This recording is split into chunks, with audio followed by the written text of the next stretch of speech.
So lads, it's that time of the year again where Caitlin Clark is now scheduled to play some golf.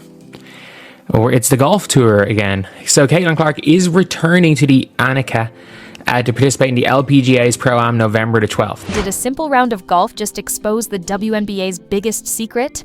While Caitlin Clark was calmly draining putts at a charity event, her own league was collapsing into a full-blown PR meltdown. What unfolded next didn't just spark headlines.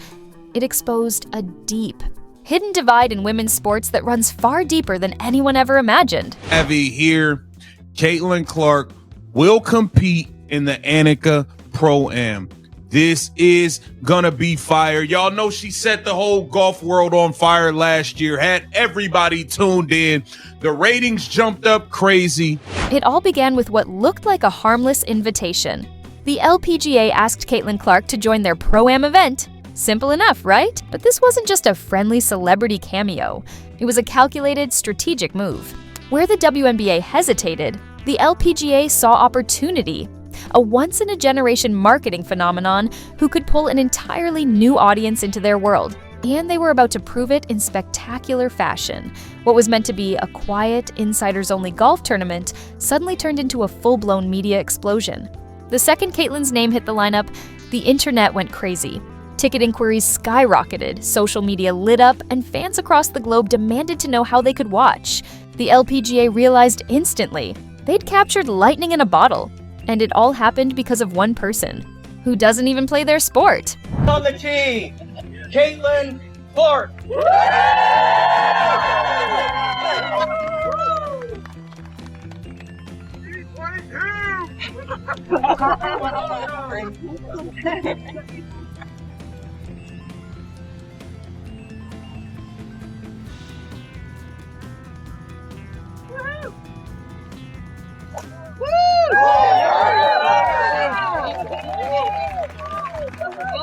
But the LPGA's brilliance didn't stop there. In a move that marketing experts will be talking about for years, they paired Caitlin Clark with Nelly Korda, the #1 female golfer in the world. This wasn't luck. It wasn't random. It was a marketing masterstroke. They put the queen of the court beside the queen of the course, creating a cultural crossover moment so powerful that no one could look away. The stage was perfectly set, not just for a tournament, but for a global celebration of women's sports. Thank you. Caitlin Clark brought her golf game to the LPGA Tour today, playing in a Pro-Am that attracted a bigger crowd than the Tour often gets. Clark played at the back nine at Pelican Golf Club with Nelly Korda. She's the #1 player in women's golf. A's. The entire golf world celebrated. The WNBA went silent, completely, chillingly silent.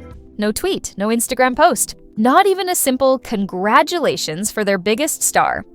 Meanwhile, photos of Caitlin Clark and Nelly Korda were going viral across the internet, generating millions of impressions. And fans began asking the one question the league didn't want to hear. Why? The scene at the golf course was unlike anything the LPGA had ever witnessed. The crowds were massive, electric, buzzing with energy usually reserved for a championship Sunday. Fans held signs, chanted her name, and followed her every step. This wasn't just a golf event anymore. It had become the Caitlin Clark Show, and the LPGA gave the people exactly what they wanted. Then came the masterclass. The LPGA's social media team went into overdrive, posting high-quality clips of her swing, candid photos with fans, and stunning graphics that looked planned for weeks. Their caption, "Queen of the Court, meet Queen of the Course." It went viral instantly. They understood the moment's power and turned one afternoon into a global marketing triumph. Meanwhile, the WNBA stayed silent. Again, this wasn't just a simple oversight by the WNBA. It was part of a deeply troubling pattern. That deafening silence echoed the league's hesitation from the very start of the season. Remember how her highlights were buried behind less popular ones? How the commissioner had to walk back comments about not centering the league on one player. From day one, the WNBA has treated Caitlin Clark's fame like a problem to control instead of a gift to celebrate. This golf event made the contrast painfully clear. The LPGA rolled out the red carpet, celebrating Caitlin like the global icon she is.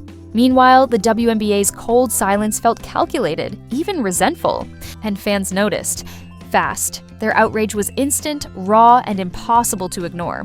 thousands flooded the WNBA's social media pages with furious comments. One viral post read, "The LPGA is doing your job for you." Another said, "Are you pretending your biggest star doesn't exist? This is embarrassing." The backlash exploded so quickly that the story shifted from Caitlyn playing golf to the WNBA's failure to support its own superstar. Soon, the outrage spilled into the mainstream. ESPN, Fox Sports, and dozens of top podcasters jumped in, turning the league's silence into a national headline. Analysts who'd never even mentioned the WNBA were now calling it the biggest PR blunder in modern sports. The criticism wasn't just from fans anymore. The entire sports world was laughing. But this was never about golf versus basketball. It was about one organization understanding the power of a star, and another appearing terrified of it. The LPGA saw a golden opportunity to grow its audience, unite two fan bases, and create a moment that elevated all of women's sports. The WNBA? Their silence suggested they saw nothing but a threat, and it's not like Caitlyn's value is some mystery. Her games shattered viewership records all season. Her Indiana Fever jersey became the top-selling sports jersey in the world, across all sports. The data doesn't lie. Caitlyn Clark is a cultural and financial phenomenon.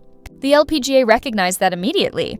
The WNBA keeps pretending not to, and the money they're leaving on the table? It's staggering. Every time they fail to promote her, they're burning potential revenue. Brands aren't drawn to the league. They're drawn to her by refusing to elevate their biggest attraction. The WNBA is telling corporate America one thing. They're not serious about growth. That single golf appearance, if the league had promoted it right, could have been a selling point for future sponsorships and TV deals worth millions. Instead, it became a case study in marketing failure. And the final image, Caitlyn Clark and Nelly Korda walking side by side, became symbolic. A moment of effortless unity between two worlds. A moment that showed what could happen when a league chooses to celebrate, not suppress, its stars. It was a moment of pure crossover magic, the best of one sport celebrating the best of another. The kind of moment marketing teams dream of. And it happened completely outside the WNBA's world. That viral moment of respect, two women smiling, laughing, sharing tips, and genuinely enjoying each other's company, gave fans exactly what they'd been craving all season.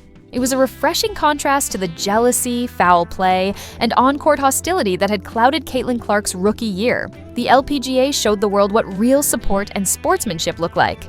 And in doing so, they made the WNBA's internal drama look even more toxic. This wasn't just about marketing, it exposed a deeper cultural problem. Caitlyn's humble, funny, and effortlessly likable personality was on full display. She joked about her golf swing, took endless selfies with fans, and turned a charity round into a viral goldmine of positivity. The LPGA captured every moment and turned it into pure promotion. Meanwhile, the WNBA stayed silent again, missing yet another golden opportunity to celebrate the most marketable athlete they've ever had.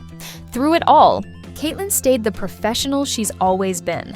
She didn't complain, didn't throw shade, didn't give passive-aggressive interviews. She just smiled, showed up, and represented women's sports with class.